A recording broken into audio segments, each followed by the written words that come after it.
Hi, I'm Dustin Abbott, and I'm here today to give you my standard review of the new Sony FE 40mm F2.5 G lens. I'm filming on it at the moment, mounted on a Sony a6600, and this lens is a part of a series of 3 lenses that Sony both announced and then released simultaneously.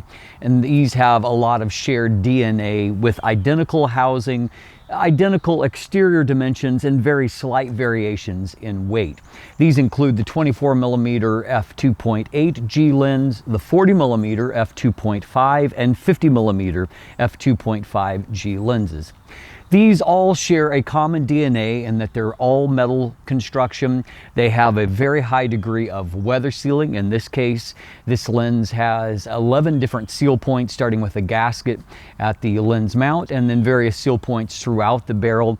And it is a very feature-rich lens, which includes basically everything that you would find on a G Master lens, multiple approaches to aperture, an aperture ring that can be declicked, for example. It's got a focus hold button, it's got the AF/MF switch, and so it's got all of these various pieces of functionality that you would expect, except for it's just really compressed down into a very small package.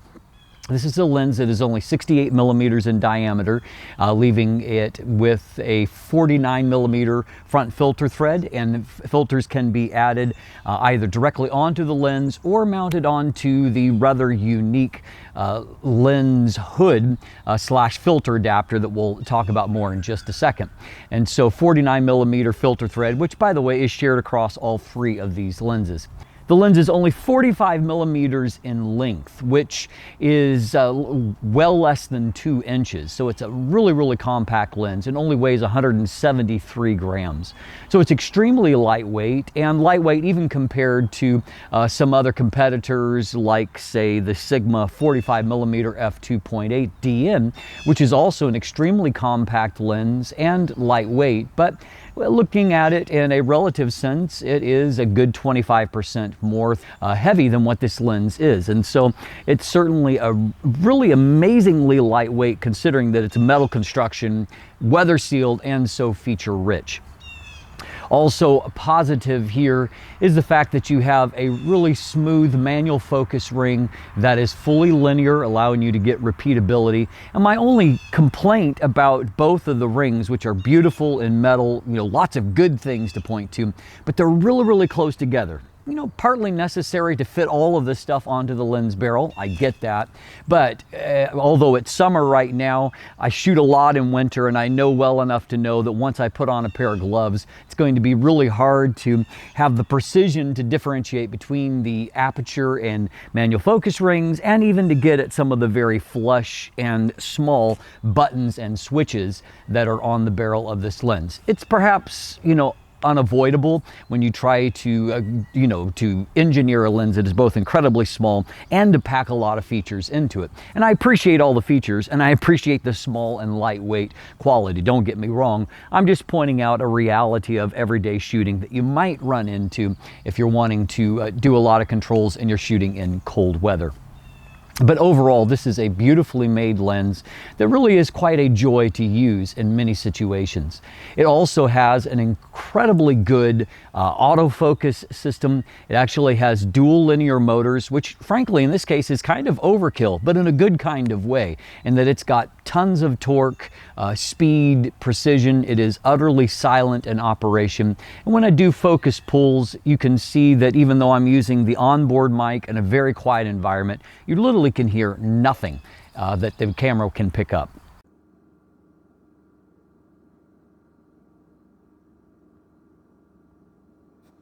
You'll also see that those focus pulls had nice precision and confidence, no settling or pulsing.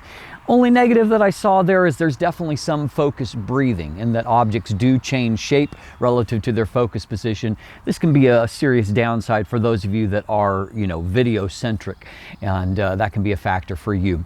Overall, however, autofocus really worked excellent, and whether I was, using it for a quick little portrait session with my son graduating from 8th grade, or if I were just taking some pictures of Loki, I got really good IAF precision And another image that I want to show you is just this one. It's, you know, not necessarily fancy, a picture of a daisy, but what you can't see is that when I recorded the image, the wind was whipping along the shoreline, and that daisy was moving all over the place under the wind, and it was tracking it perfectly. So at the moment when I clicked, it was a perfectly focused image. And of course, that's really, really important. You'll also find for video tracking, obviously it's doing a good job of tracking my face, but also if I approach the camera and I'm changing position, moving in, you know, quickly and moving back out, you'll see that it does a good job not only of keeping my face in focus, but also does a good job of not showing any kind of visible stepping or, you know, kind of ugliness. It's a fairly smooth process, and it goes to show not only how, you know, how much autofocus systems and cameras have improved, but also the quality of these linear motors that are driving autofocus. So great job to Sony on that front. And by the way, those observations have been true for all three of these lenses that I've tested all at the same time. Really, really great autofocus. Likewise, in this case, when it comes to the image quality, I did find on the 24mm that when I turned off correction profiles, I saw an unflattering amount of barrel distortion and fairly strong vignette as well. Fortunately, when I turned off profile corrections here, I got no unpleasant surprises. There is a mild amount of barrel distortion, took about a +5 to correct in Lightroom sliders, but it was also nice and linear, so it corrects evenly.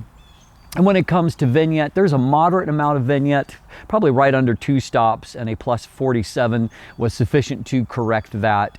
And so in neither case did I find anything that's going to cause any kind of real problems. Likewise, lateral chromatic aberrations are really well controlled, so almost no fringing along the edges of the frame in high transition areas, dark and light, no fringing that creeps in there. There is a little bit of fringing, longitudinal chromatic aberration before and after the plane of focus, most notably some green fringing after the plane of focus, but mild enough to where it didn't really pop up in real world shooting, and it didn't cause me any kind of issues there. And so overall, I think that aberrations there are well controlled also. I also had good results when, you know, pointing it towards the sun, and that flare resistance. The coatings on all three of these lenses have proven to be really, really good. In this case, there was a few positions that I could introduce a very mild amount of ghosting artifacts, but no loss of contrast and nothing that's really destructive there. So overall, a very, very good result. So that odd little lens hood that goes on there, it seems to do a sufficient job. My only real criticism of this lens hood, which is identical on both the 40 and the 50mm, it's more traditional on the 24mm. The 24mm, it's a little bit wider of a lens hood. You can reverse it for storage. In this case, the lens hood actually tapers forward, and so you can't reverse that for storage. And furthermore, it's kind of blocked in on the inside, squared off, so you just can't reverse it. Fortunately, it's a small lens hood and it's a small lens. I would just keep it in place. It provides protection all the time, and you can pop the lens cap or even filters right onto the front of it. Not really a big deal. When it comes to the overall sharpness and contrast, I saw very, very good results. Very strong in the center of the frame, extremely sharp. And mid-frame also good. Corners were good with just a little bit less acuity and a little bit less contrast in the corners. However, as you stop the lens on down, it gets extremely sharp all across the frame. And the biggest difference that I saw is that corners are sharp no matter what aperture you choose, you know, starting from f2.5. The corners and edges of the frame, you know, sharpen up at f4 and f5.6 to excellent levels as well. And so this becomes a really nice landscape lens when stopped down, and just delivers really good image quality across the board in general. It has good levels of contrast, and it just has a nice punch to images, good, you know, contrast and color combination that makes for really pleasing images. And so I liked that. I also thought that the bokeh quality was fairly good from the lens. Now obviously this is not a huge maximum aperture, and so you can, however, get nice and close to subjects. In fact, like with all of these lenses, autofocus will get you so close, but if you manually focus, you can see you can get closer still, and that allows you to get a little bit more magnification. You do the manual focus, it'll get you up to about 0.22 times, which obviously is is very, very useful, a figure. And so it's not quite as good as what the Sigma 45mm f2.8 is, which gets you up to 0.25 times, but definitely better than something like the Samyang 45mm f1.8 that only gives you about a 0.1314 times. And so certainly a very useful amount of magnification. You can get up close and you can get nice looking images out of that. And the bokeh quality in most situations looks fairly good. There's always some geometric deformation along the edges of the frame, a little bit of a cat eye effect, but overall the quality of the blur was quite good. And of course it improves even more so the better you get of your ratio from distance to the subject and then distance to the background. So you want a close distance to your subject and a longer distance to the background, and if you do that you get a really nice creamy background. But overall, I mean, image quality is really quite nice from the lens, and so I think that there's a lot going for it in that department. So to wrap this up, 40mm is not a conventional focal length, though it's become more popular. For many years, I hardly ever saw a 40mm or 45mm lens. In the last few years, I've reviewed about half a dozen of them. So the challenge always is that this lens is relatively cheap, relatively to other, Sony lenses. Comes in at about $600 US. But comparatively, it's on the higher end of the spectrum for lenses like this. The Sigma 45mm f2.8 has a fairly similar degree of, very high degree of build quality, though not quite as weather sealed, has similar amounts of features, but it retails for about $50 less. Then you have an option like, say, the Samyang 45mm f1.8, which obviously has a larger maximum aperture and is actually the strongest optically of these three lenses. It is basically as sharp at f1.8 as the Sony is at f2.5, and if you stop them down, the Samyang has a bit of an advantage. The Samyang, however, is pretty plasticky and doesn't have the features or quality of build, doesn't have any kind of weather sealing. And so, that's obviously a consideration, but also to be considered is that at its full MSRP, it's $200 less. At the moment that I'm doing this review, because it's on sale, having been on the market for a couple of years, it's $300 less, or 50% of the price. That's obviously going to be a factor for some people. But at the end of the day, if you prefer first-party lenses and you want a beautifully made, thoroughly weather-sealed lens for your application, fully linear manual focus ring, maybe if you're a video shooter, this is a lens that has a lot to offer. And I've really liked it actually for shooting episodes like this. It's a great, I think, lens for those that have a YouTube channel, for example, or want to shoot video where it's just a flexible focal length, either in full frame 40mm or APS-C around 60mm. Both I find quite attractive. So at the end of the day, I think that maybe the lens is priced a little on the high side, but it's probably also going to offer great value to you and you'll get a lot of use out of it. Not to mention that first-party lenses tend to hold a little bit better retail value, or resale value, I should say, instead. I'm Dustin Abbott, and if you look in the description down below, you can find linkage to my full text review, which is worth checking out. There's also linkage to an image gallery if you want to see more photos from the lens.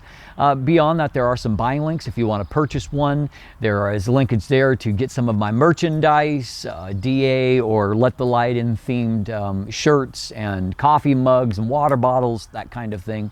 There's also a linkage there to follow me on social media, to become a patron, and to sign up for my newsletter. And of course, if you haven't already, please click that subscribe button right here on YouTube. Be sure to ring that bell so you get notifications when new content drops. Thanks for watching. Have a great day, and let the light in.